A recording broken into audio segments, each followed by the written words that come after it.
Pats su jumis. Pasiklausykite šventosios Evangelijos pagal Morkų.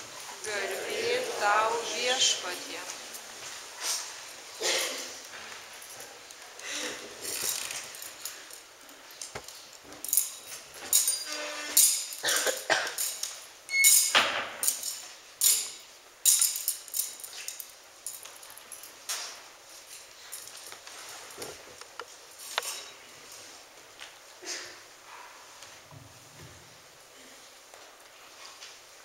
Pas Jėzų atėjo raupsuotasis ir atsiklaupęs maldavo: Jeigu nori, gali mane padaryti švarų.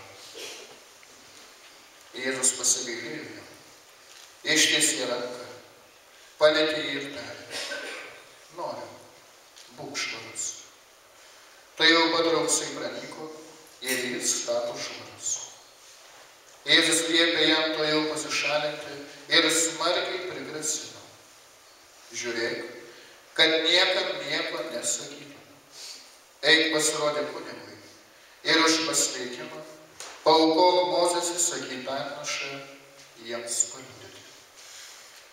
O šis bekeliaudamas pradėjo taip plačiai skelbti ir skleisti įvykį, jog Jėzus nebegalėjo viešai pasirodyti mieste.